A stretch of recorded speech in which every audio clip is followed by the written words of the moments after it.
4 ኪሎ የሚባለው አካባቢ መቼም ስም ከግብር ጋር እንደማይሄድ አንዱ ማሳያ ፒያሳ እጅግ ኋላ ቀር የሚባል የኑሮ ሁኔታ በከተማችን ውስጥ ካለ እዚህ ፒያሳ 4 ኪሎ አካባቢ ነው።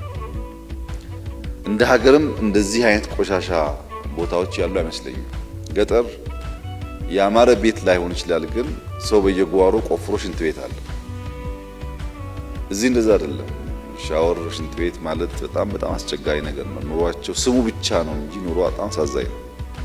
አሁን ያፈረስናቸው ብቻ ሳይሆን ገና ያላፈረስናቸው በጣም ብዙ አሉ እዛ አካባቢ መታየት ያለባቸው።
አዲስ አበባ ቢያንስ በአፍሪካ በከፍተኛ ደረጃ ከሚጠቀሱ ሻል ያለ ካፒታል ሲቲዎች ውስጥ አንዷ መሆን አለባት።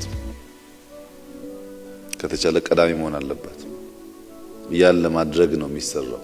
ፒያሳን ብንወስድ ዝም ብሎ ፒያሳ የሚባል ተረት ሳይሆን እውነተኛ ፒያሳ እንድትሆን፣ እውነተኛ ፒያሳ ሆና የአዲስ አበባ እምብርት ሆና የአዲስ አበባ ሴንተር ሆና ያማረች የተዋበች ሰዎች ሄደው ሊያዩት የሚናፍቋት አካባቢ እንድትሆን ነው አሁን በተጀመረው ስራ።